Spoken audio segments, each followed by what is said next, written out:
I'd like to call the March 18th regular District 81 School Board meeting to order here, please, at 7 p.m. Marianne DeSecchi. Here. Alison Downs. Here. Tina Wanio. Here. Rich Flanagan. Here. Pat Gadaszewski. Here. John Kowalski is absent. Dave Sachura. Yes. Oh, Kowalski's absent. Dave Sachura. Yes. Yes. John won't be in. He's in Arkansas or somewhere. Okay, we have a quorum. You want me to say the other names? Oh, yeah, go ahead. Also in attendance is Dr. Kim Borszewski, Mr. Aaron Schilling, Miss Kathy Brandt, Mr. Eric Humbles, Mr. Mike Deeney, Miss Melissa Kartzimus, Mrs. Constance Savro, Dr. Kristen Kopta, and Mrs. Maglioni, and also is Dr. Jim McEnroe and Miss Kathy Tomaszewicz. Okay. Pledge of allegiance, please. Pledge allegiance to the flag of the United States of America and to the republic for which it stands, one nation, under God, indivisible, with liberty and justice for all.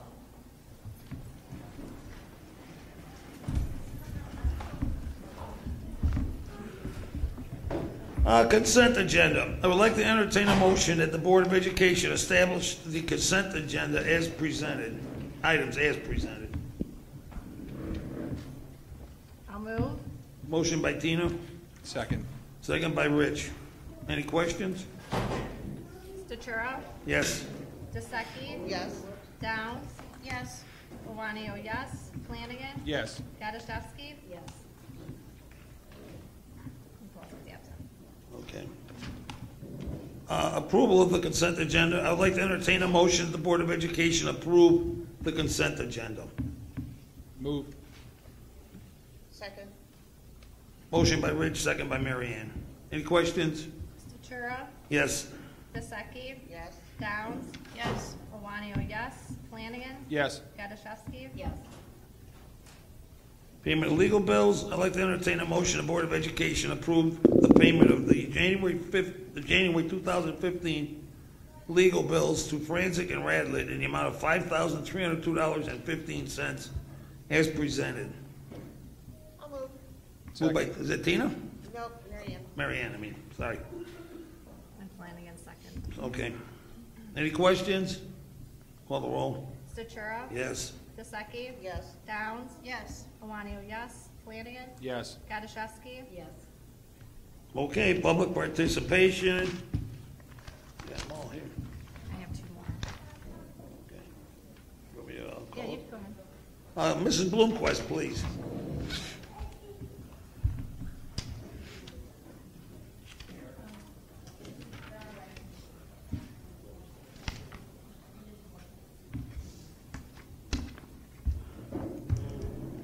Good evening. Kara Blumquist, 9879 Garden Court in Schiller Park. As many of you know, I have been blessed to run a soup kitchen here in Schiller Park with three of my best friends for the last 6 years, known as Loaves and Fishes. Loaves and Fishes is a place where individuals and families can come to a secure, safe place to have a meal every Friday night. Loaves and Fishes is very dear to us. It's become part of who we are, and the relationship that we have with our friends is like our second family. We put as much thought and care into feeding them as we do our own families. Some of our friends are homeless, and sadly, one is even a veteran. Some are lonely, some are families trying to just make ends meet. In the last few years, teachers from our district have graciously helped out and provided a few of the meals throughout the year. But in the last 3 weeks, each school took a turn taking a week to provide the meal. Lincoln School with Mr. Amsler, Miss Wayna, Miss Swanholtz, thank you, and the Lincoln leaders. Washington School with Dr. Kopta, Mr. Narvez, Miss Piltaver, and Mr. and Mrs. Rosalvo. And Kennedy School with Mrs. Kartzimus, Miss Maglioni, Miss Cesario, and Miss Savadska. Yes, sorry, these are rough sometimes, sorry. So is Bloomquist. Tina Iwanio and Dr. B, and those that also help behind the scenes to help make the night possible. I can not truly express my gratitude to all of you for helping the last few weeks with Loaves and Fishes. We all know how amazing the staff is at District 81, as they are as educators, but to have them come out and volunteer their time to a program in our community, which most of them don't even live in, and be there cleaning pots, making dinner, passing dinner out, and sitting with our guests shows just how amazing they are as individuals. The pride that we felt as parents to have such wonderful people who are already so directly involved in influencing our children's lives on a daily basis in school, and then come out to school and teach them by example about charity, fellowship, kindness, compassion, and respect. These are some of life's truest lessons. I'm going to close with a quote from an amazing woman to me with this. At the end of life, we'll not be judged by how many diplomas we have received, how much money we have made, and how many great things we have done. We will be judged by, I was hungry, and you gave me to eat. I was naked, and you clothed me. I was homeless, and you took me in. Hungry, not for bread, but hungry for love. Naked, not only for clothing, but naked for human dignity and respect. Homeless, not only for want of a room of bricks, but homeless because of rejection. That quote is by Mother Teresa. So, thank you very much for all of your help with Loaves and Fishes. Guys, I cannot thank you enough. Thank you.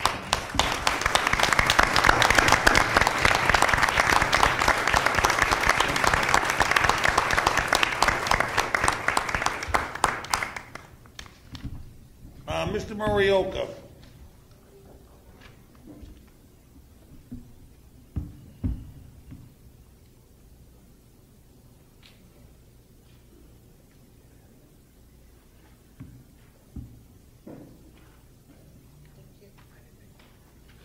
We can share.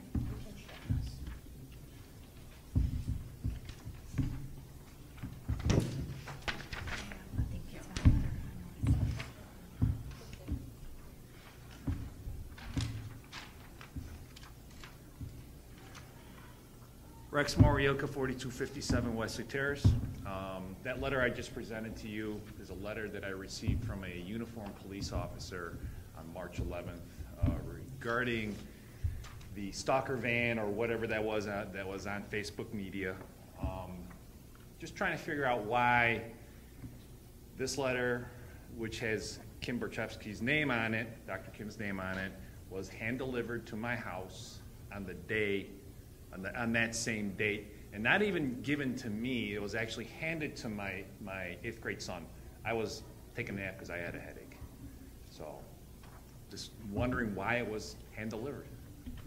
I think you'd have to ask the chief that. So, I have no idea why we'll say it delivered. I had no knowledge the letter was going to be delivered to your home. so The intention of the school district was to push the letter out through Notify Me, and that's what we did, as well as put it on the website, and that's Okay. what we did. all right. So I will bring it up at the village meeting tomorrow. Okay, Thank you. thank you. Wait a second, I apologize, I need to say something here. I'm sorry, Rex. I want everybody to understand, first of all, that there was a situation in this village. We had a situation, Dr. Kim, in communication with the police department, had decided to take a course of action. I want you to understand, because you don't have the letter. The letter is an informational letter on what Dr. Kim had decided to do in order to protect the students. Since nobody has the letter, I just want you to understand what happened. So this letter was written with the intention to go to the parents, to let the parents know in the event that they were a little worried, concerned, or anxious, that your children, all 1,400 of them, were being taken care of. Just so everybody understands what happened here. I mean, just just to put it out there. This is not a conspiracy letter. It's got no political connotations. There's nothing wrong with the letter. The letter in itself was absolutely appropriate.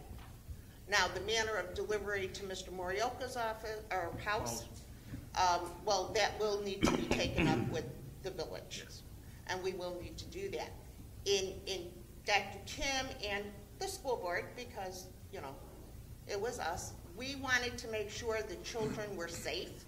We wanted to ensure that the parents knew the children were safe, and that's why the letter was dispersed. Just so everybody understands, this is not some kind of conspiracy letter or anything. It was a letter that was actually going to go to the parents. It actually showed up on Schiller Park Police Department's Facebook page the following day.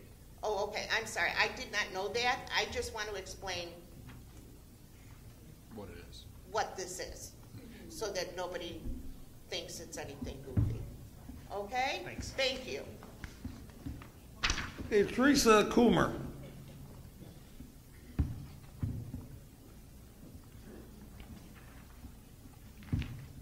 Good evening. I am a proud alumni of School District 81. It's because of the fantastic foundation that was created for me here in these community schools that I have become the successful professional that I am today. I know firsthand how important having quality education, educational opportunities are to someone from this area. This area is a low-income, working-class community, and the students here need to continue to have the excellent opportunities that the school district has been providing. I have been following the school board very closely since May 2013, and I felt the need to stand up and speak out now. I am concerned with the dysfunction on the school board, and the dysfunction on the school board is going to diminish the integrity of the invaluable educational opportunities that the school district 81 can offer. I have a few questions for the board. Will the board continue to accept the role of president to be filled by someone who A, shrugs off his responsibility by missing more than 25% of the meetings since accepting this position, B, does not provide leadership, which is the primary directive of this position, or C, shows repeatedly his incompetence at the position by not being able to follow meeting procedures as well as the agenda? 2, will the board take official action against Dave Stachura and Pat Gadashevsky for the unethical and, more importantly, the illegal actions they took by writing the letter on November 4th? And 3, will the board ask for Dave and Pat to step down from their positions after A, writing the unethical and illegal letter, B, not taking responsibility for their actions by using avoidance measures along with trying to move blame to others with blatant lies, such as accusing the lawyer of not getting a response back when she clearly had, or C, wasting the board's and the community's time by dragging out these issues for 5 months? Thank you. Thank you.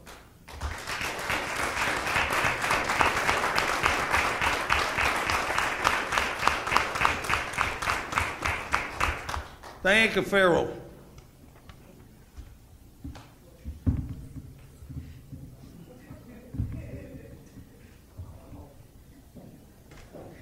Good evening, ladies and gentlemen. I address this board this evening, and you, especially Dr. Borshevsky, to thank you for being an administrator that has proven to be ever vigilant for the safety and well-being of the children.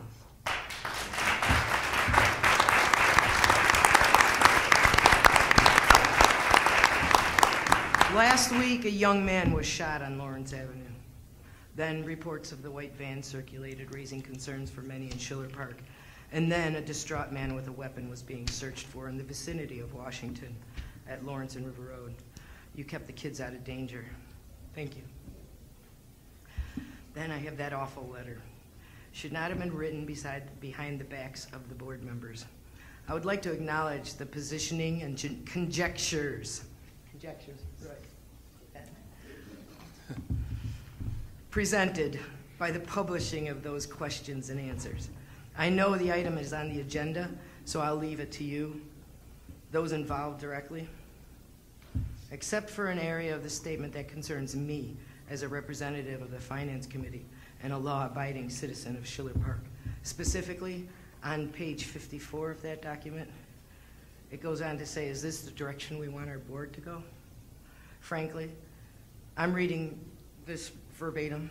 It seems there's an inordinate time of energy has been spent on attacking and blah, blah, blah. But specifically, perhaps we could consider discussing, really discussing, the budget and how we could provide some relief to the taxpayers. I read this and I'm thinking, I read it all, but when I read this, now it's personal. From the time that I've served on the committee, I haven't seen any communication regarding concerns from either of you, Pat or Dave, at any finance committee meeting. Your friend Roy has been there a few times, just taking notes. When the budget has been presented, you have failed to approve it a number of times in the past years. I have had concerns about I have heard concerns about excessive savings and know that an amount of money should be available for emergency operations. This is good for our district's ISBE financial ratings. And this also allows for money to be used to address some security work and improvements that need to be done without borrowing. You want to provide relief for the taxpayers, but not concrete ideas on how. Let's see. You could cut administrators, teachers, programs, or resources for the students. Or you can look to the economics of the community and see that Schiller Park has tiffed a lot of property. We've lost big employers and are losing big business tax money that previously gave homeowners some relief on these tax bills. Hostess is gone, Ajax is gone, Humboldt's gone. Look around. We are surrounded by communities that are besieged with real estate tax bills that are burdensome. And the community has seen a great deal of young families that have moved here to raise their families. The kindergarten enrollment numbers support this. Any discussion to be had regarding funding should be something that addresses the economic conditions of the community, the industrial development that would provide funding that would lower the tax burden for us. Remember, as you discuss this inappropriate action regarding the letter by our board president and vice president, that we, the tax-paying citizens, are all affected by this unethical representation. Looks like Darcy is the new target. Many people, bus drivers, maintenance staff, teachers, administrators, parents, me, we've all been victims. So sad. So sad.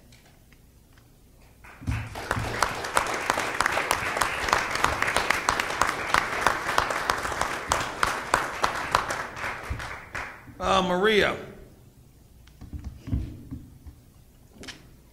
Who's the last name? I don't want to butcher it. Who she is?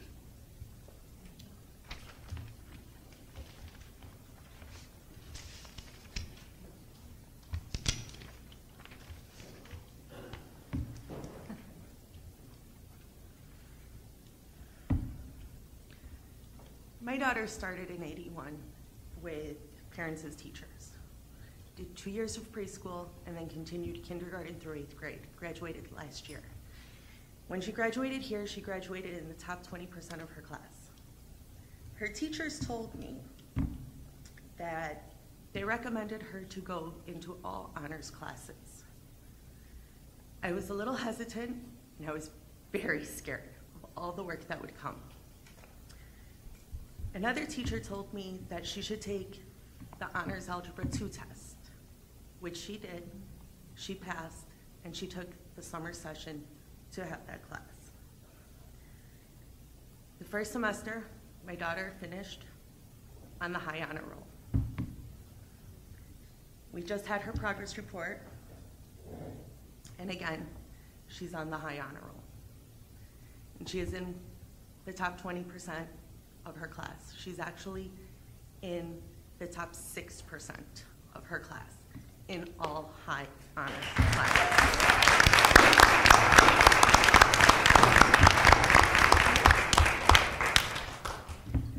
I truly believe and feel this could not have been done without the support who then was a principal who taught me to speak for my child, do what was right, whether I was right or wrong. She always told me.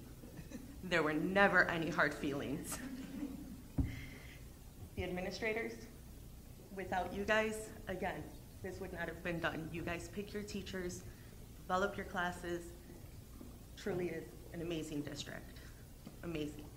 So for that, I truly do thank you all. Thank you.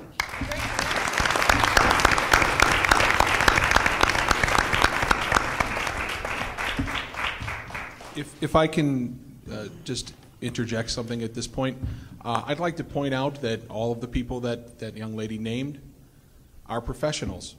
They have degrees in education. And it is our job as a school board to bring these people on and then let them do their jobs. Thank you. Jennifer Yarnell.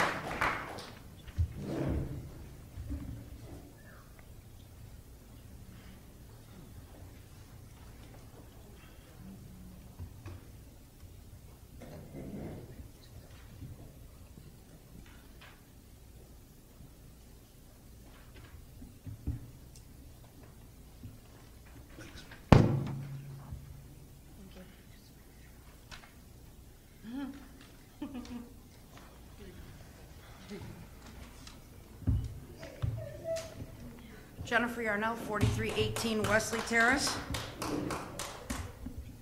When I first decided what I was going to say and put it together, it was Monday night, and then the very large response was sent out, and I debated whether I wanted to change what I was going to say because of it. But I realized that through reading all of that, at the end of the day, the only thing that I think it proved is that we have an amazing superintendent. We have a family with an axe to grind. We have a president and a vice president willing to help him grind that axe, and we have an outstanding attorney. So at the end of the day, I don't really see any point in addressing the letter, and I'm going to go back to what I was originally going to say.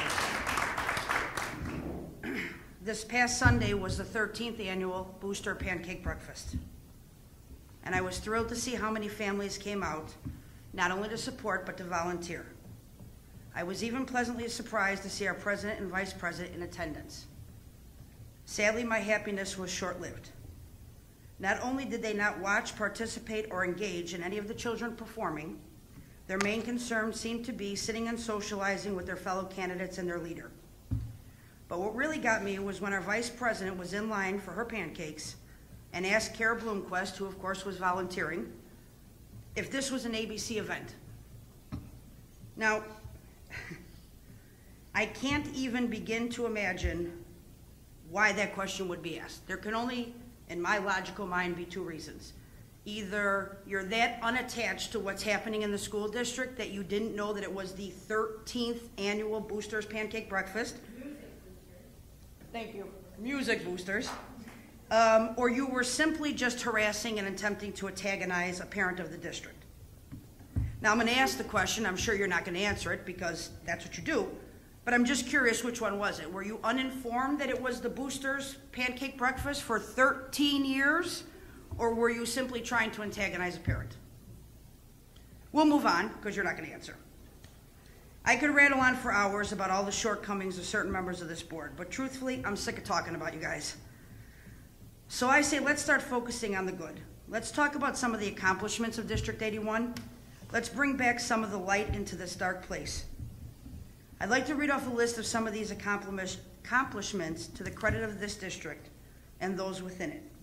The list is a little long, but I am very proud to be standing up here sharing it with you. I'm just going to go through them point by point. Stand Up for Public Schools video, recognized on a national level at the NASB convention. Many District 81 students placed into honors courses at Leiden High School, fiscal year 2014, reading 25%, math 29%, science 37%. English language learner students show growth and achievement according to this year's reports from the Illinois State Board of Education that District 81 made annual measurable achievement objectives. This year, Dr. Kim has been nominated for the Superintendent of the Year award by her fellow superintendents from our area of Cook County.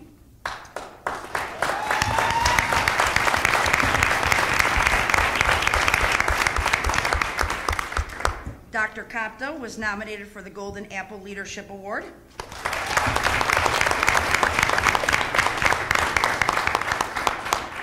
District 81 received the highest financial rating recognition for 2014.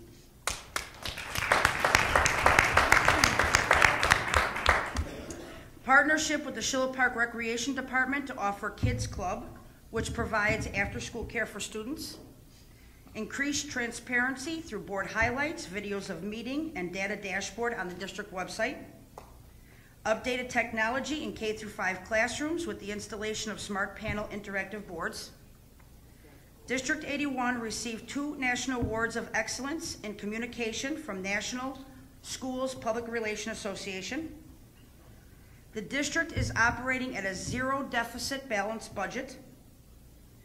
The district received an unmodified clean auditing decision from the outside auditing firm of Crowe and Horwath. The district applies for and gets grants that improve the schools and the community of Schiller Park, including Safe Routes to School grant from IDOT. District 81 has a parents group for the first time in many, many years. The All About Children group just celebrated their first anniversary and continues to support students and parents.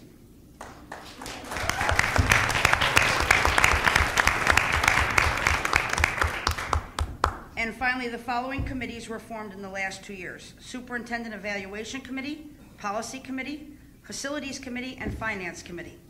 The committees are represented by board members, community members, and District 81 administration. These are just a few examples of what this amazing district has accomplished, with Kim as our leader, Tina Stavro, Brian Amsler, Kristen Kopta, Donna Maglione, and Melissa Kartzmas as our principals, countless teachers, office staff, maintenance staff, a team of individuals who have had to weather a storm unlike any other, but have continued to steer this ship into the light despite countless attempts to keep them in darkness. In closing, I want to say, it is not only children who grow, parents do too. As much as we watch to see what our children do with their lives, they are watching us to see what we do with ours. We cannot tell our children to reach for the sun. All we can do is reach for it ourselves. Thank you.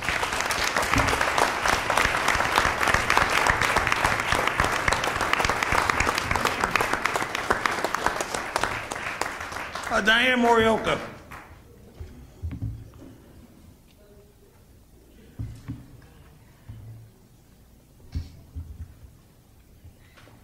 Hi, Diane Morioka, 4257 Wesley Terrace. Could you just explain to me, us, what led you, Dr. Petresky, up to calling the Code Orange the other day? What leads you up to, what events leads the school up to calling that? Oh, yeah. Early that morning, I received a phone call from Detective Henn about moving bus stops because there was police activity in an area over by Colsey. Later in the morning, I got a call from board member DeSecchi to ask me if the situation was clear and if the students were going to be going outside for recess.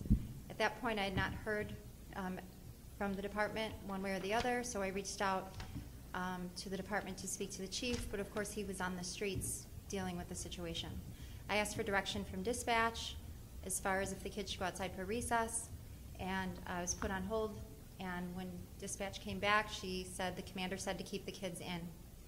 So you have to understand, keeping the kids in from recess on a day when it's 60 degrees outside requires you attaching that to a certain protocol, right? Because nothing prevents a teacher from taking a student on a nature walk or going across the street to the park by the pool. So we had to make sure that the teachers understood that, in fact, the kids needed to remain in the building.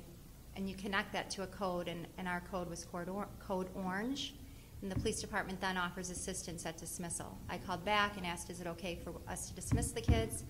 She put me on hold again, came back and assured me that it was, and said that they would offer patrolmen at our dismissals, and they did.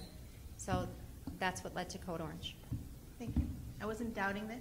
I have 110% trust in you and keeping our kids safe. I was just wondering what led up to that incident. And then Kathy Brandt and I labored over We really felt it was important to communicate to our families what was happening with their kids at that time. There was a great deal of information that Kathy was monitoring on social media. It had also hit the news media circuits. So we thought, in an attempt to ease our parents' minds and let them know that the children were in fact safe and they were staying in, that we'd push that information out through a Skylert phone call and notify me. And we did that. Thank you. I apologize. I need to interject one thing here. For anybody who doesn't know, and it was public record, so I can discuss it, 7 o'clock in the morning, Channel 9 and Channel 7 had a news story about a man with a 9mm gun. I mean, as Kim stated, it was a police event. Understand it was a man with a 9mm gun that left a home and possibly traveled into the woods. So, as you need to understand, this is a man with a 9mm gun. So, I definitely support Kim's decision for a code orange. I do too. Again, there was I definitely do. 1,400 children here, and there is no need to take a chance with 1,400 children, with one child. From what I understand, the police shut down River Road from Lawrence to Irving Park, I believe. I believe so, yes. I believe it was Lawrence to Irving Park, in hopes that nobody would be hurt driving through our town. So please understand, 1,400 children living here, let's make sure they're not hurt too. Yep. So I totally agree with what she did. So when I called, it was just to set off a thing to let's get started here. We haven't heard anything in a while. Please let's get going. That was the only reason I did that. Thank you for doing that. Thanks. Thank you. And the only thing I want to say is shame on you, Pat, for questioning if it was an ABC event. Seriously? Thank you. Yeah. Thank you. Okay. Go Boosters! Principal reports and enrollment. Are there any questions? Okay. Examples of excellence, Vision 2020, the recognition of tenured teachers. We're going to do Vision 2020 first. Okay. Okay.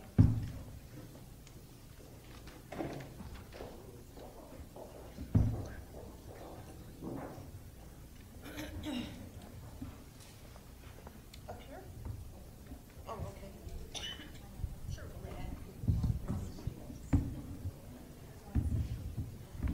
Oh, yeah.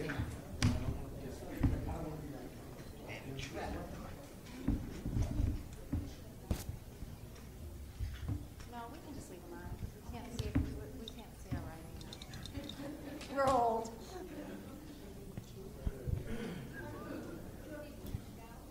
Yeah, Tina's gonna do it.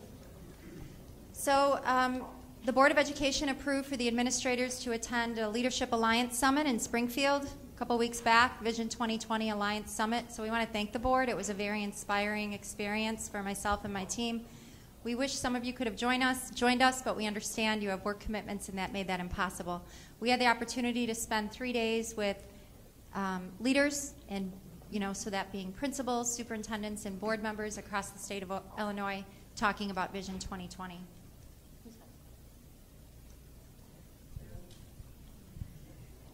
What's so powerful about this Vision 2020 initiative is that stakeholders from all facets of the state had a voice in the planning of this document. Illinois is one of 11 states that offers a statewide mission to its local districts to use and guide, for them to use and guide in their planning for their own students at the local level. Vision 2020 provides us with a framework for supporting public education. Thanks, Eric. So you might ask, what is this Vision 2020 all about? It begins with a straightforward notion. We believe public education works. Vision 2020 rejects the premise that education in Illinois has failed, but recognizes its impact may not have been equitably delivered to all student populations, and is also fully aware that there's always opportunities for improvement. Now is the time to act. Our vision forward is clear. Vision 2020 asks not for just state action, but it asks for local action. In fact, tonight on the agenda, we're asking the Board of Education to adopt a resolution in support of Vision 2020. Many of our partner districts around us, including the high school, have already done so. In the process of planning this vision and this framework, 4 key ideas emerged that would have the most profound and immediate impact on student achievement. And those 4 pillars are highly effective educators, 21st century learning, shared accountability, and equitable and adequate funding. The principals and I are going to go through each one of those pillars in a little bit more detail, but before we do that, we'd like to share this video with you on the next slide.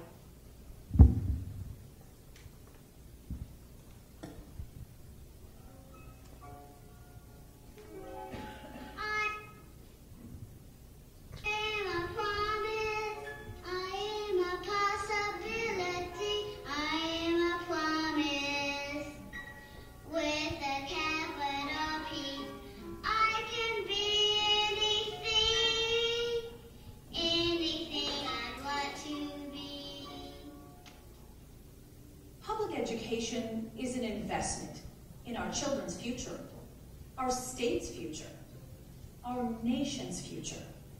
It is our responsibility as educators and school leaders to take action to create an education system that meets the needs of all students. The education community of Illinois has united to develop a long-range blueprint for improving public education in Illinois.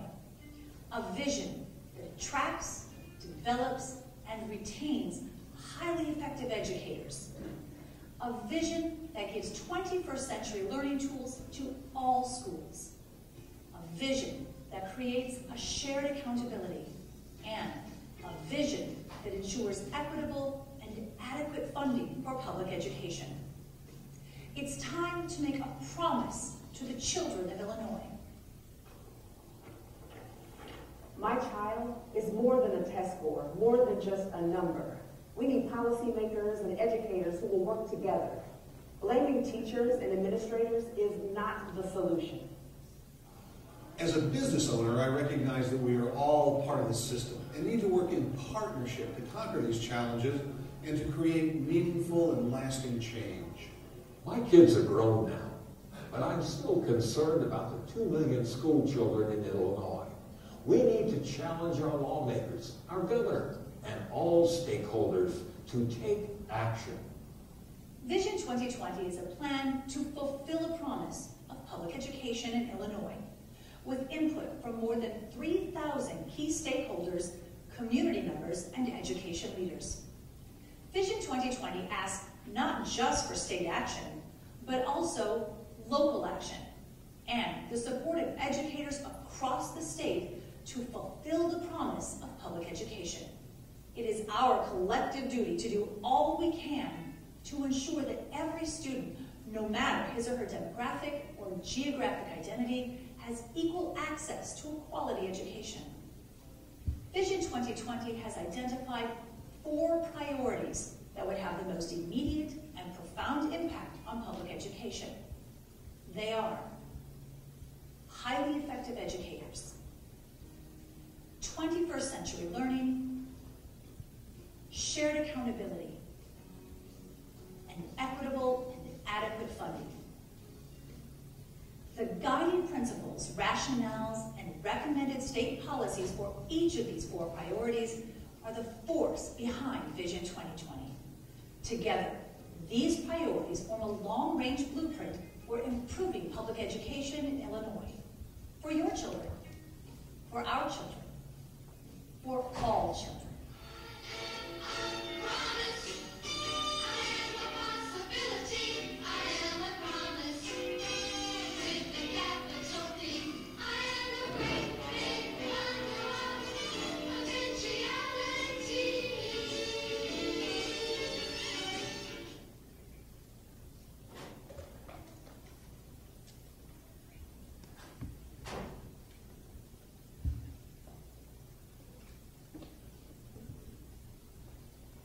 So here are the priorities that the video mentioned and Dr. B. Highly effective educators, 21st century learning, shared accountability, and equitable and adequate funding. And for each priority is a detailed plan that is based on statistics, guiding principles, rationale, and recommendations. The first one, highly effective educators. It is important to realize that high-quality teachers and administrators have the most immediate, positive, effective student outcomes. They are a key component to a high-quality education for our students. Furthermore, when we think of these effective teachers, we also think that there's a need for more minority teachers and educational leaders to serve Illinois' increasing diverse student populations. And also to note that the accountability for rigorous professional standards is a must. So here's our vision of action. How do we attain highly qualified educators? One way is to recruit and retain high-impact educators, just to create education licensure reciprocity agreements, which means that the state should allow reciprocity agreements with states across the United States, which then will allow us to have access to the best quality candidates. Another way is to expand alternative teaching licensure programs, where teacher candidates without licensure can participate in professional development or trainings that would allow them to teach at any school throughout the state with the appropriate induction and mentoring. Another would be provide teacher-student loan forgiveness. The state should continue to support and appropriate funds to expand teacher forgiveness. This support for teachers in content areas such as math, science, special ed, and those willing to serve in underserved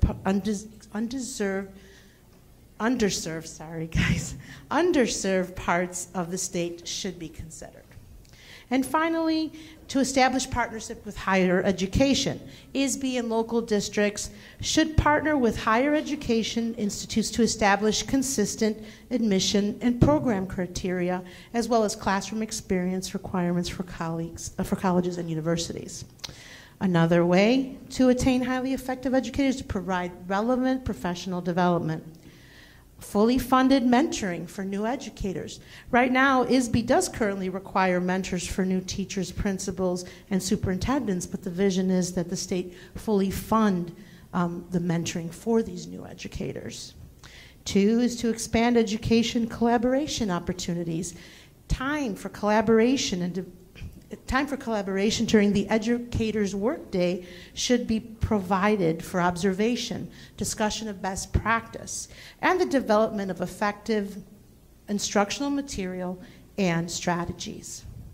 And finally, the enhancement of the ROE ISC ability to function as a regional centers for professional learning and innovation. Learning for educators is a lifelong process. And because of this, it's very important that the organizations like ISB, ROE, et cetera, teacher unions, et cetera, should collaborate to create resources for professional development that is focused on content and opportunities for active participation in learning. Okay, the next pillar of our 4 pillars is 21st century learning. Education in Illinois should provide all students with access to modern learning environments. We know that learning is not limited to the classroom or the school day anymore. So the belief statements that go along with this pillar include: we believe that public education requires high standards and high expectations. All students have the right to learn in quality facilities that are conducive to learning. A balanced assessment system is needed to inform our instruction. Public education is also responsible for preparing students for college, careers, as well as being global citizens. Parents, families, and community engagement are vital to the education process. And finally, high-speed internet access is a fundamental infrastructure in providing our students with 21st century learning experiences. So to go into what the vision for 21st century learning includes, it means developing the whole child. Illinois schools are charged with developing young adults who are prepared to actively participate in our society. What that means is schools must provide educational opportunities to encourage creativity and innovation. We know that children learn in different ways and at different speeds. We can support each child's learning by providing differentiated instruction, which we do a great job of here in District 81 already. In order for students to actively learn and achieve at high levels, we must make sure that our families are involved in their children's education and learning. Another vision action in this pillar is to preserve instructional time. Educators, they need a state assessment tool that's going to produce real data that can effectively inform our instruction and our practices in the classroom. A balanced state assessment system will be aligned, consistent, flexible, and fully funded by the state. Another action item is investing in early childhood education. We know that high-quality early education is linked to improved social, emotional, behavioral outcomes, particularly for low-income students. A study that tracks preschool students through the age of 27, it found that those former preschool students have significantly higher incomes.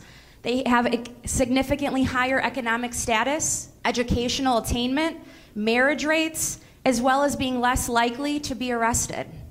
In order to capitalize on those benefits of early childhood education, the state should continue to increase funding through the Early Childhood Block Grant and create better incentives for districts to invest in early childhood education.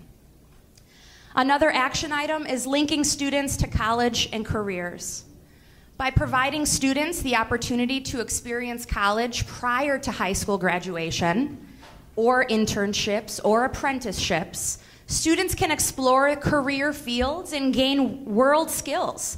They're going to be more likely to understand what their career options are, and they're going to set well-attainable goals for their future.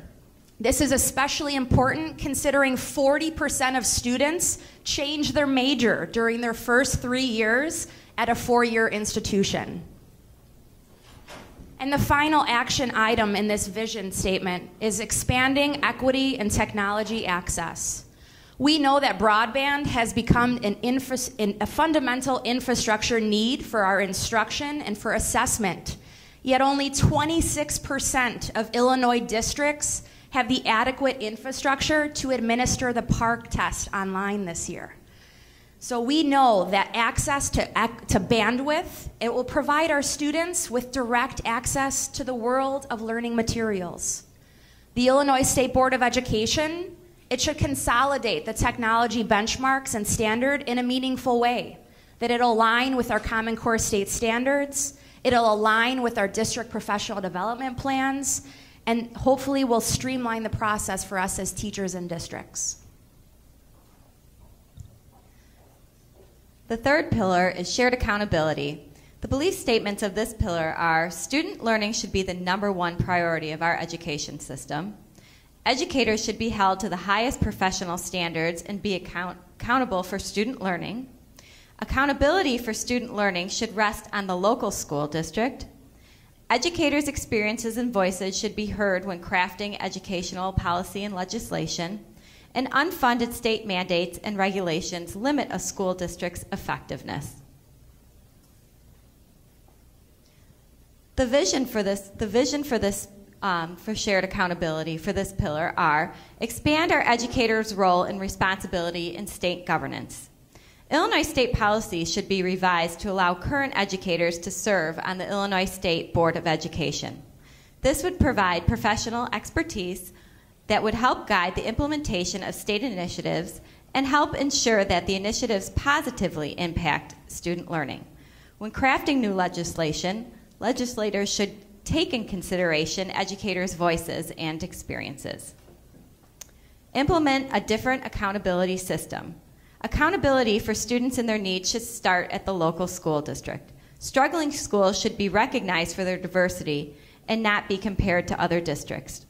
Teacher and administrator accountability should be based on multiple measures, focusing on continuous improvement and contextual evidence that improvement at the local school district. And finally, restructure mandates. Unfunded mandates need to be reviewed for relevance and not be burdensome on the local school district.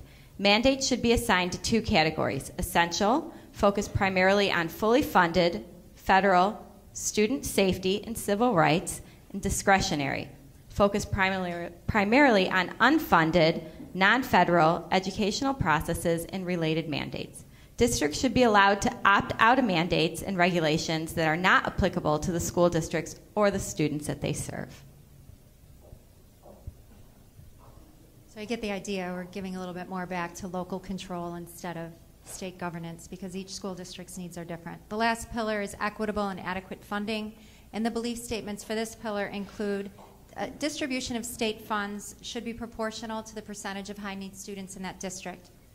The more high-need students you have, the more funding you're going to need to meet their needs. Makes sense, right? The state is responsible for equity and adequacy in education.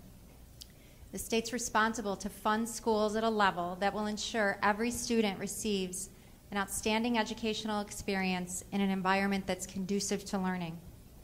The 5 funding principles that have been brought to us by the State Board of Education include adequacy, simplicity, transparency, equity, and outcome focused. These principles are relevant and they should be included in the planning of a new funding model.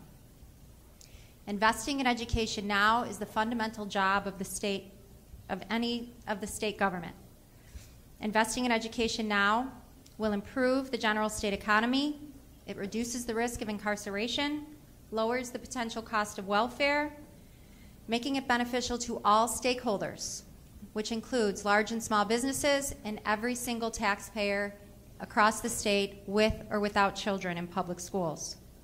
Providing autonomy and flexibility to local districts will allow local districts to effectively match their resources to their unique local needs. These are, again, the suggested actions Vision 2020 is putting forth around this pillar. Fund education based on local need using an evidence-based model of adequacy and equity. An evidence-based model is built to align funding with research-proven techniques to improve student achievement. If districts are fully funded using this model, it will ensure adequate funding for districts to locally determine how to effectively use their resources to meet the needs of their students, while taking into consideration the diverse needs of each local district. Stabilize state funding for education. Enhanced state funding needs to be identified and secured to meet the needs of our students. Consideration needs to be given to the continued expanding services public education is providing in our schools. School finances will only be healthy with the support and assistance of the state government. And school districts must continue to use fiscally responsible practices. And finally, the last suggested action is to enhance district flexibility to increase financial efficiency. Vision 2020 supports a 2-year budgeting cycle.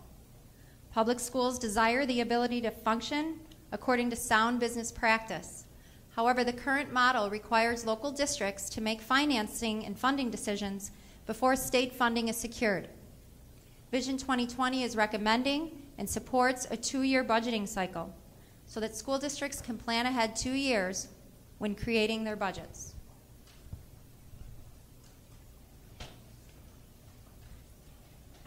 We were immediately inspired on the first day of this leadership summit. Dr. Joseph Scherer, the executive director of the Superintendent's National Dialogue, provided an inspiring keynote speech, which really revved us up and got us excited.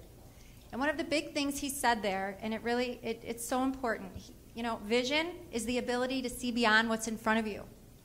And although there's going to be many distractions and obstacles, it's the leader's responsibility to look past that in order to build a better future for our students. That really struck home with us, and so did this quote. And I don't like to read slides, but I'm going to read this one. All men dream, but not equally. Those who dream by night in the dusty recesses of their minds wake in the day to find that it was in vanity. But the dreamers of the day are dangerous men, for they may act their dreams with open eyes to make them possible. So I thank you for your time, and I thank the board for letting us go, and we hope that you're going to support this Vision 2020 initiative. Thank you.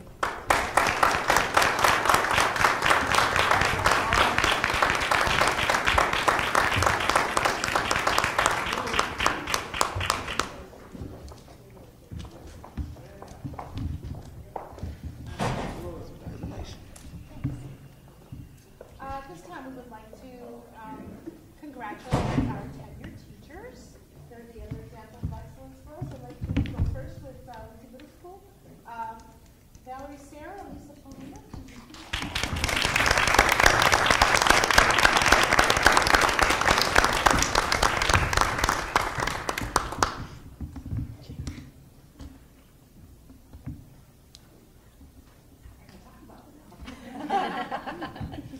Okay. Val here is a special education teacher. I want to congratulate Miss Sarah for achieving tenure. She's an individual that is always willing to help her students, and thank you. And always help her students academically, and she definitely goes beyond. She is a team player. She's part of our Inspire, and she's also in our SEL committee. We're excited to welcome her to the Lincoln family.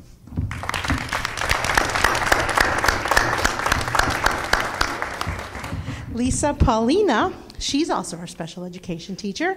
I want to congratulate her for achieving her tenure. She has created wonderful relationship with her students, and she's always ready to meet their instructional needs. Lisa has done a phenomenal job in the SLBC, and she has been a great support to her colleagues. We're excited to welcome her to the Lincoln family.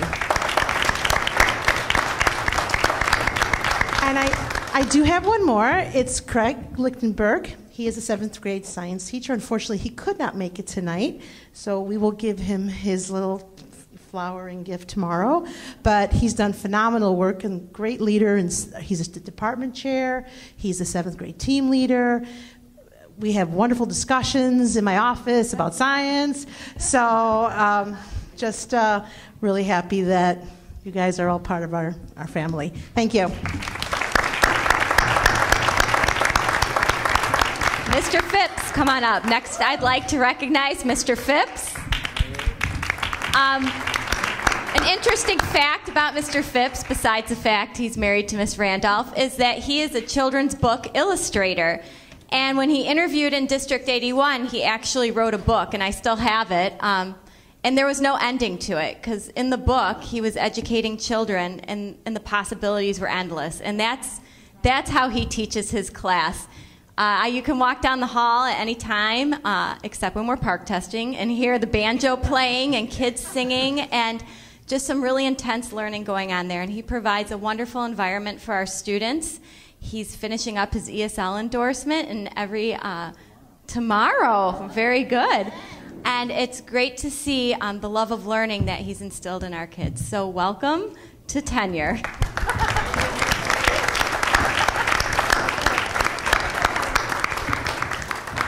And finally, Don and I would like to call up Miss Abby Domingo.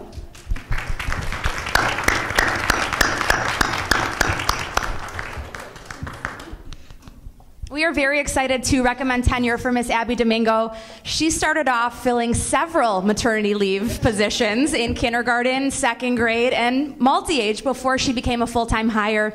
And she has provided so much leadership to our team. Currently, she serves as a multi-age team leader. She is the co-chair of our Buddy Committee, which is a teacher-student mentor committee at Kennedy School. She's currently enrolled at the IRC to obtain her ESL endorsement. And we really look forward to the continued impact that Abby's going to have on Kennedy School. So it's a pleasure to recommend you for tenure. Congratulations.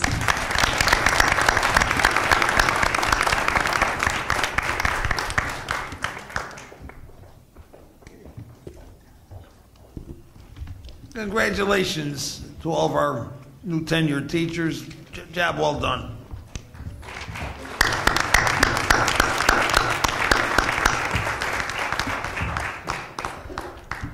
Board business, the bulletin board. Okay. So on the bulletin board this month, we have some featured artwork from Kennedy, Washington, and Lincoln. Kennedy has the abstract collages. Washington has collages using paper. And Lincoln has the study of composition. They're all very good. I was impressed.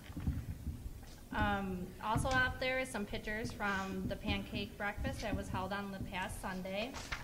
And also the ABC parent group today had a discussion about the park assessment, and they have handouts that were provided by the district about park. So I believe that there's copies underneath the bulletin board, and there's also one up there if anyone's interested in reading it. And they're on the website. Yes, thank you.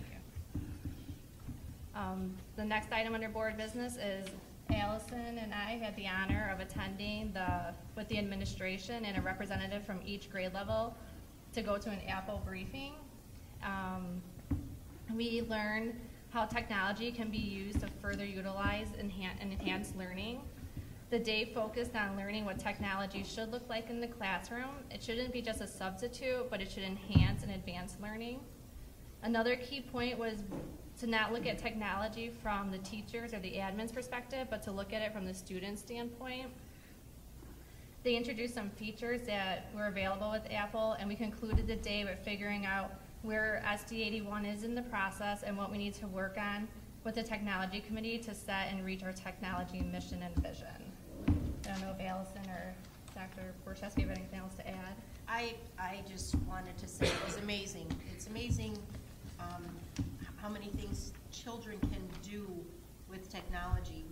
When we sat down, we were all given an iPad. When you opened the screen, it had our names on it. And I was actually, which was kind of gross, but I was able to dissect a frog. And it was just amazing. I mean, when I was in school, we didn't have any of that. I think it's tremendous that we have the technology, we have the capability, and we have teachers who are interested in actually using that in our district. I think it would be a great advantage to our children to be able to use an iPad and any kind of technology in that way, and not have to smell the formaldehyde for dissecting a frog. We continued that conversation today, the administrators and teachers that were at that briefing, to chart out the framework and the mission and vision. We did some great work together this morning here in the Little Theater from 8 o'clock this morning till noon, and it was really inspiring, and it's very exciting to think of the possibilities and the movement forward into a one-to-one initiative with iPads with our 3rd through 8th graders. So more to come. Exciting. The next item on the under board business was Dr. Seuss Night. On behalf of the board, I just want to say what an honor it is to attend and those who participate in the event. It's such a wonderful night of just celebrating children and reading, and everybody involved in planning, they just do an excellent job.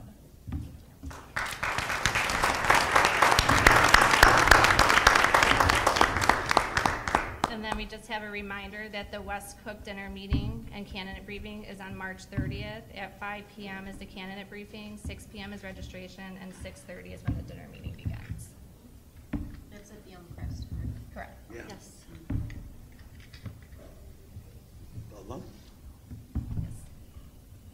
Old business information, the letter dated November the 4th, 2014. We did reply to that letter, but the majority of it was redacted from the stuff that we posted with it. It wasn't done on our part. We did not redact it. It was done by the lawyer? Well, it was redacted according to the law. Okay. The lawyer redacted it according to the law. But when you guys didn't redact the letter you approved that you put out for us, that was lawyer-client privilege. I mean, this could have been approved to be put out. The only thing that was redacted was the information that would protect student privacy. That's Yes. what was redacted. Yes, and the letter that you guys sent to Darcy was redacted when it was sent out for FOIA, but not redacted to the board, just like your... No, but it was made available to the public, though. Redacted. Since it was lawyer-client privilege. All these emails that were in there could have been let go by the lawyer and left out for the public to make their own opinion, instead of redacting them. I don't think, in fairness, I don't think that's not what was directed to me. I received an email from you to post it, and we wouldn't post something without making sure that we were in compliance with the law. Sure, so I understand that. Nothing in the letter, in the email, in the communication from you to me said post it without redacting it. Well, nobody told me it was going to be redacted either. We would never post a violation of student You were the rights. lawyer, could have called me and said, hey, we're going to redact this. I might have changed it. Well, It's posted. You can all read it. in essence,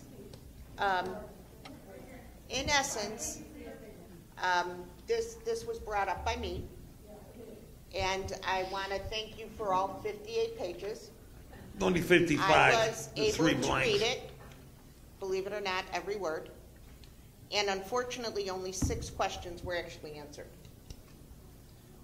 Question number 1, please provide a date and a time when a member of this district offered public praise of Dr. Borshevsky as stated in your letter. Number 2, it was noted in the letter that a member of this district is 95% satisfied. When did they indicate they were 95% satisfied? Can you give me supporting documentation? Your response was, the member of the district has authored thousands of blog posts, emails, and Facebook entries. The sense we had of this member's views was supported by these renderings, not a specific unique instance. In my response, I have read thousands of this member's posts, emails, and Facebooks. I have yet to find one that states Dr. Borshevsky's praise or 95% satisfaction of this district. So I'm going to ask again to give me that information.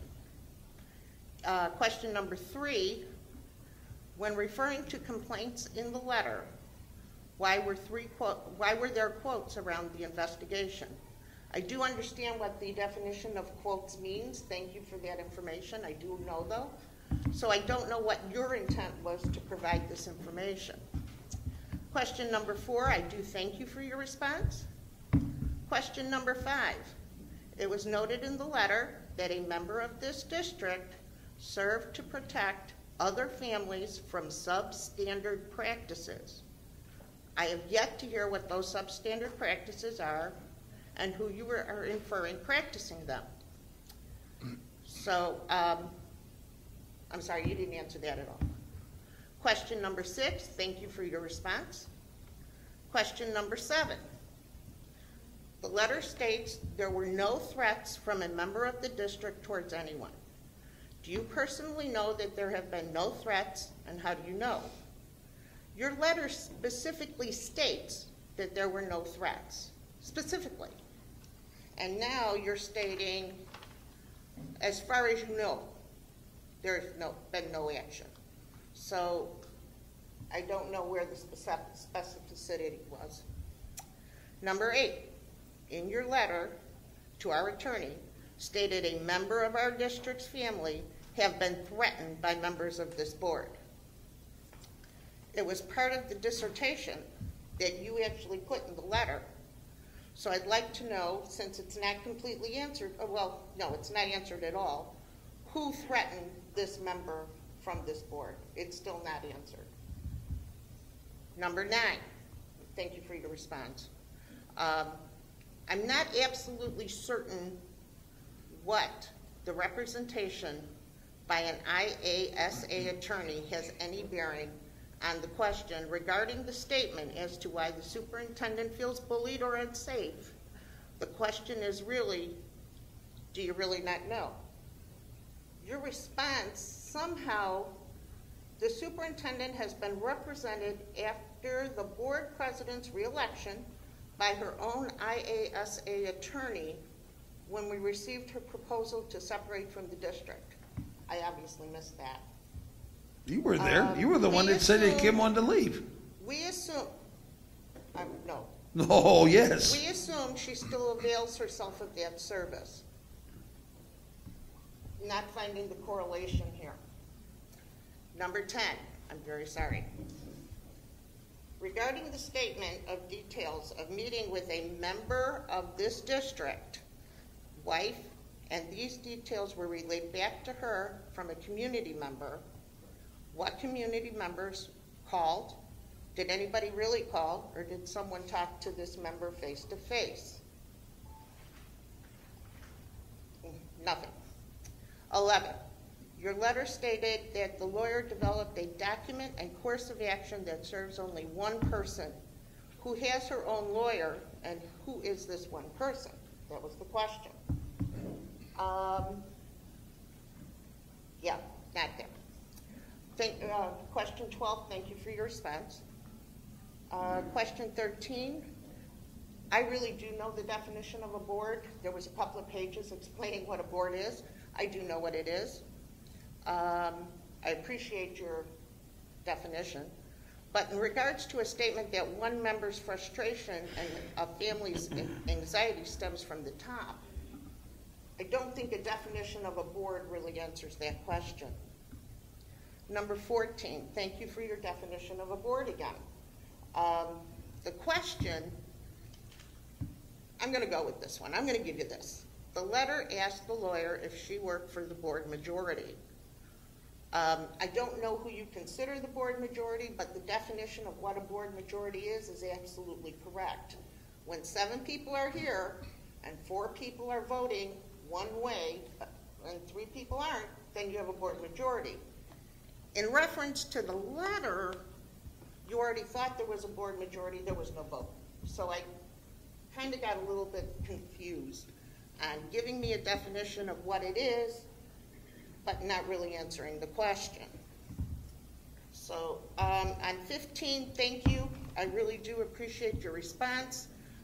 Regarding the communications directive, did you know that the board meeting, that we, the board, asked the lawyer to write the letter at that board meeting? You gave me, again, the definition of a board. I appreciate it. You were wrong. There's no more I can say to that. And then 16, the letter asked not to share the information in this letter with anyone else. And do you realize that Darcy works for all of us? Do you believe you have the authority to send it to a lawyer without sharing with the rest of us? And do you believe we don't know what's going on? Again,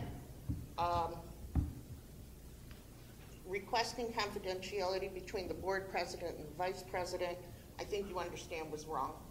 I believe it was incorrect. And in order to avoid that, we're going to ask that you don't do that ever again as a board. So I still am looking for some question answers. Well, I'm going to tell you what, Mary Ann, you got your answers as far as I'm concerned. But all of them. It's over. You keep beating this thing? Yeah. You got your answers. If you're not happy with them, oh well. But you gave me 58 pages of rhetoric. Nope, you got it. So you don't plan of absolutely nothing. So you don't plan to answer the rest of the You questions? got our answer right there. So You got that right, April 7th. So I can't wait. You got your answer, Mary Ann. So it's going to go on record that you're not going to finish. I'm saying you got your answer. Your answers are all there. If you're not happy with them, there's nothing I can do about it. She has questions because she doesn't feel these answers were Well, she got her answers, Ellison. So we're just not going to get those answers. You got them. That's the way I answered them. You got them now. You're not happy with the answers? Oh, I'm well. sorry, what did you just say? You heard what I said. I apologize. I'm sorry. 1 second, please. I'm sorry. What did you just say? I said you got your answers. And before that, you said What did I say? I wrote these answers. I said I gave you those answers. I gave them to Kim, is what I gave them We to. could get that tape because I think you just said you wrote these answers. Well, get the tape and look at it.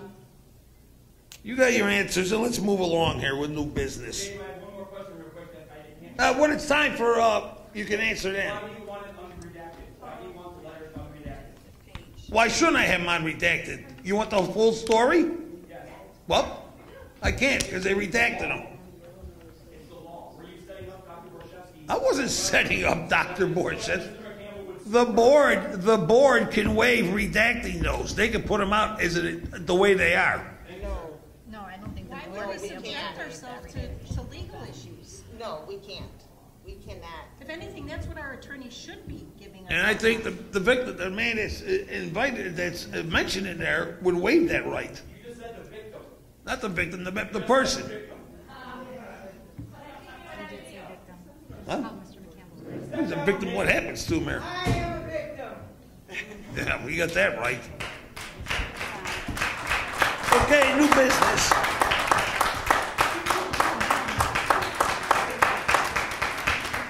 Diana, in the greater sense, we are all victims, but this is not going to help us this evening. April 7th will help us. Bring it on. New business, information, District 81, Stand Up for Public Schools, NSBA video. So I received an email from the Illinois Association of School Boards that District 81 Stand Up for Public Schools video that Kathy Brandt and Eric Humbles worked on so diligently is one of 4 videos in the state of Illinois being featured at the National School Board Convention.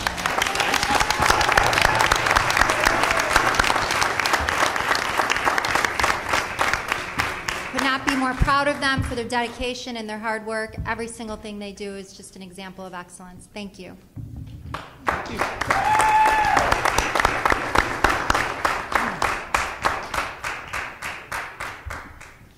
Okay, action. I'd like to entertain a motion the Board of Education to adopt Resolution 1509, Vision 2020 as presented. I'll move. I'll second. Okay, you want Rich. It's Any Rich. questions? Call the roll, please. Stachura? Yes. Dyseki? Yes. Downs? Yes. Iwanio, yes. Flanagan? Yes. Gaudaszewski? Yes. I would like to entertain a motion the Board of Education approve the contingent contract related to E-rate funding as presented. Move. Moved by Rich. I'll second. Questions? Call the roll, please. Stachura? Yes. Dyseki? Downs? Yes. Iwanio, yes. Flanagan? Yes. Gaudaszewski? Yes. I would like to entertain a motion with the board that the Board of Education approve the FAA supplemental lease agreement as presented. I'll make the motion. I'll second. Second by Pat. Any questions on the FAA lease? Call the roll, please. Stachura? Yes. Dyseki? Yes. Downs? Yes. Iwanio, yes. Flanagan? Yes. Gaudaszewski? Yes. I'd like to entertain a motion the Board of Education approve the memorandum of understanding with the DLA architects regarding securing the entrance at Kennedy and Washington schools as presented. I'll move. Second. Move, was that you, Mary Ann? Ellison. Ellison and Rich. Any questions? Call the roll. Stachura? Yes. Dyseki? Yes. Downs? Yes. Iwanio, yes. Flanagan? Yes. Gaudaszewski? Yes. Number 5, I'd like to entertain a motion the Board of Education approve the memorandum of understanding with DLA architects regarding updating the fire alarm systems at Kennedy and Washington schools as presented. I'll make a motion. I'll second. Any questions? Call the roll, please. Stachura? Yes. Dyseki? Yes. Downs? Yes. Iwanio, yes. Flanagan? Yes. Gaudaszewski? Yes. Personnel, I would like to entertain a motion the Board of Education approve the hiring of the following classified staff. Julie Anderson, paraprofessional at Kennedy School, effective February 25th, 2015, and Michelina or Zuski, paraprofessional at Kennedy School, effective March 23rd, 2015. I'll move. I'll second. Questions? Stachura? Yes. Dyseki? Yes. Downs? Yes. Iwanio, yes. Flanagan? Yes. Gaudaszewski? Yes.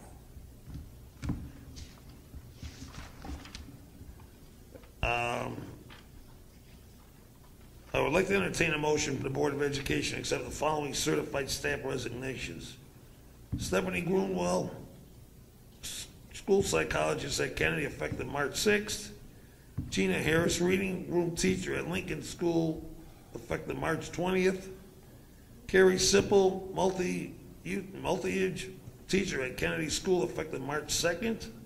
Ashley Garcia, first grade teacher at Kennedy School, effective the end of 2014-15 school term. Lisette Riviera, fifth grade teacher at Washington School, effective 2014 school term. Jeannie Meyer, reading room teacher at Washington School, effective 2014-15 school term. That's it. I'll make a motion. Second by Pat. Any questions? I was kind of surprised that we had this many teachers resigning. And I was very sad to see Gina Harris in her resignation letter. Yes. Very sad. Ready? Stachura? Yes. Dusecki? Yes, yes. Downs? Yes. Iwanio, yes. Flanagan? I don't have to like it, but yes. And Gaudaszewski? Yes. I would like to entertain a motion, Board of Education, accept the following classified staff resignation. Nicole Vinci, SLBC paraprofessional at Kennedy School, effective March 6, 2014. And Anya Toladen, paraprofessional at Kennedy School, effective March 20th, 2015.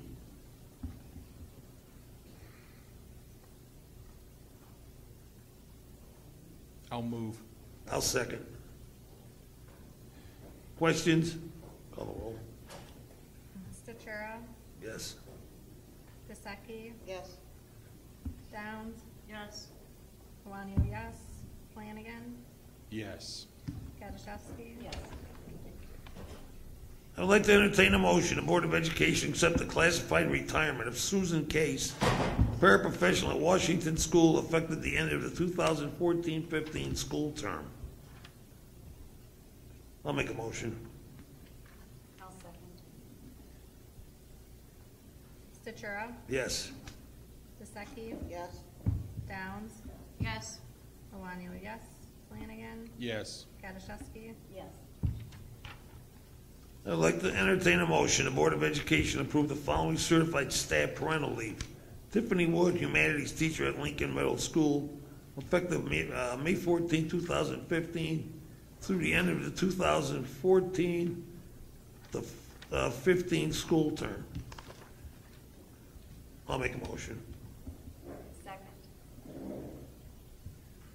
Stachura? Yes. Dusecki? Yes. Downs? Yes. Iwanio, yes. Flanagan? Yes. Gaudaszewski? Yes. Kowalski? Is absent. I'd like to entertain a motion, the Board of Education grant tenure to the following teachers at District 81. Valerie Sierra, Abby Domingo, Craig Littenberg, Noel Phillips, and Lisa Polina. I move. I'll second. Call the roll, please. Stachura? Yes. Dusecki? Yes. Downs? Yes. Iwanio, yes, and congratulations. Flanagan? Yes. Gaudaszewski? Yes. I'd like to entertain a motion, the Board of Education adjourn to executive session at 8:25 p.m. I move.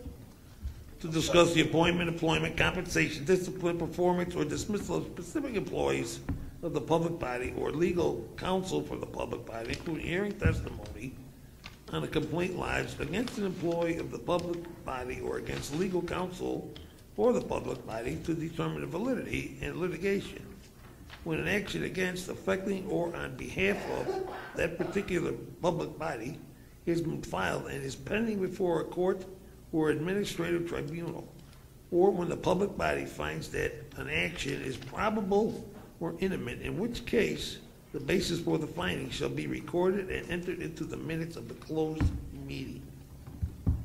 Who made a motion down there? I did. Mary Ann? I'll second. Stachura? Yes. Dusecki? Yes. Downs? 8:25 p.m. Yes. Yeah, I got that. Iwanio, yes. Flanagan? Yes. Gaudaszewski? Yes. I'd like to entertain a motion that we're back in regular session at 8:40 p.m. I move. Second. Call the roll, please. Stachura? Yes. Dusecki? Yes. Downs? Yes. Iwanio, yes. Flanagan? Yes. Gaudaszewski? Yes. I'd like to entertain a motion, the Board of Education approve the extension of interim chief school business official contract with Dr. James McEnroe. I'll move. I'll second. Any questions? Stachura? Yes. Dusecki? Yes. Downs? Yes. Iwanio, yes. Flanagan? Yes. Gaudaszewski? Yes. Public participation. Jeremy Hargis, come on up.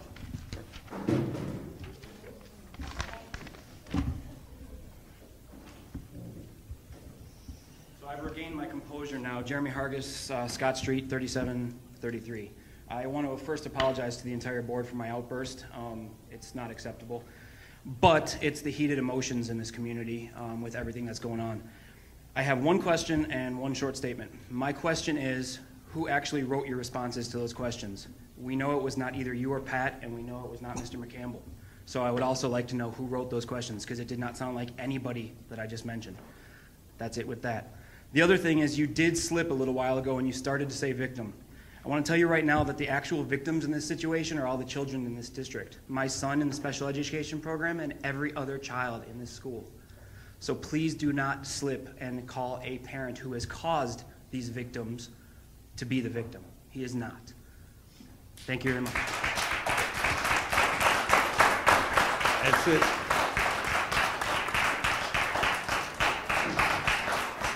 Adjournment. I'd like to entertain a motion, the Board of Education adjourn from the regular meeting of the Board of Education, March 18th, 2015. It looks like 8:42 p.m. I'll move. I'll second. Call the roll. Ventura, Yes.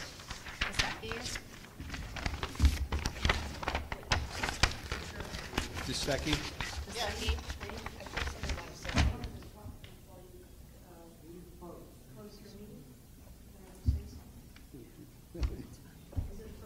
Yeah, give me.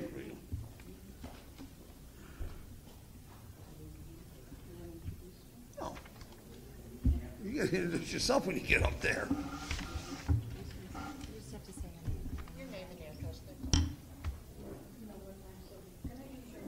You sure can. Here, take this one, Irene. Thank you very much for allowing me to speak. A couple of weeks. Irene, you gotta address the board, not the audience. I'm so sorry. I apologize. You know, I'm so used to running for office all the time, so I guess I was courting the board. Anyway, I'm Irene Moscow Delgaitis, and I'm president of the Polish American Congress, Illinois Division. And, Irene. Sorry. Anyway, I would like to, I was a little surprised at the meeting tonight, because a couple of weeks ago, I called up Kim, and she was gracious enough to answer me and take my call. When I called her about people calling me at home about attending a board meeting one time, they wanted me to show up one time.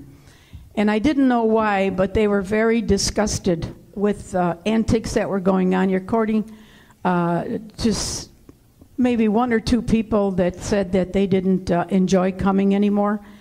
And Kim was gracious enough to explain what happened. She told me what was going on. And so I decided that this would be a meeting for me to come to. It's going to be the last meeting for some of you folks, I'm sure of it. But what I don't like is as president, I was past president of this board. And I have to tell you something. We never had a meeting, that was so disruptive. Never. Because it shows a lack of confidence in the people that you have sitting here. You don't have to like them, but they were elected. They were elected. And when you become personal, you don't belong on a board. You don't belong on a board when you become personal. Because what happens is that it reverberates in the village. The people in the village see this, hear this, and they're taxpayers, and they're upset. And I just don't know how to answer anymore. You have Carol Fritz and another board member here. She can tell you, we never had meetings like this where they're so personal. Never. Because people want you to come here and do your job. Do what you were elected to do. Worry about the finances. Worry about this. Worry about that. I can remember one time we had a contingency fund of so much money that we returned the money to the taxpayers. That was unheard of at one time. Am I correct, Carol? We returned it to the taxpayers. We didn't sit on a lot of money. But we did do a great job, and we showed the people in the village we do care about you. We care about you. Okay?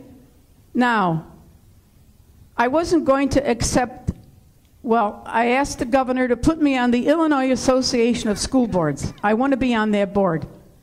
So I sent a letter, and I'm asking him to consider putting me on. I loved working with Lincoln School, Washington School, Kennedy School. I loved working with them. I worked very hard at one time to get soundproofing. Nobody even knew what soundproofing was. I got Washington School soundproofed. Excuse me, I worked for it first, and Carol will tell you that. So don't interrupt me.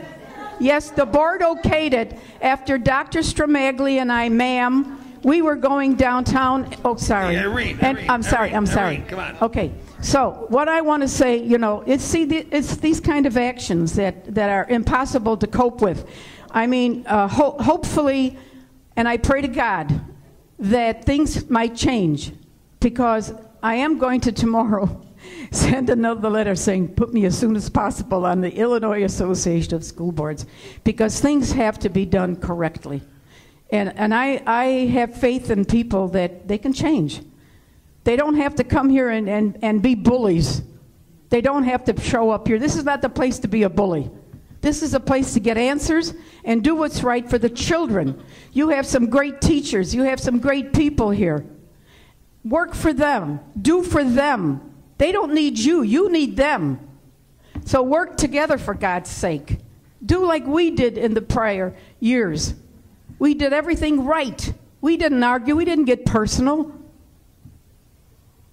And I'm sorry that I had to show up today. But I told Kim I was going to come to a meeting before the year was out, because I can't have people calling my home and asking me what's going on over there. Well, you also said you were at the meeting last month and you thought that it was a No, very I wasn't at a here? No, I was only for, what's my girlfriend over the here? forum, yeah. You were at the Forum. Sorry, there was nothing. I couldn't, I thought I was going to be able to speak, and I couldn't speak. They said no, I couldn't speak, so thank you for that. But anyway, I just want you folks to know, don't allow these kind of behaviors here. Folks, you're good teachers. You're good people. You have great jobs. You're educating, sorry. Oh, thank you, the guy in the back. Thank you. If it wasn't for you, I wouldn't know what to do. Thank you. But anyway, thank you for allowing me to speak. Tomorrow I'm going to push the governor a little bit more so that he would appoint me as soon as possible, because I think right now it's going to be a big job for me. We need to do this. We need to do this. I need to do this. I love this town too much, and I've always loved the schools. I don't want to say the schools. I worked hard for the schools. Carol worked hard. We all worked hard for the school. We wanted it to be a success. So thank you very much, and we'll see what happens. Thank you. Thank you, Irene.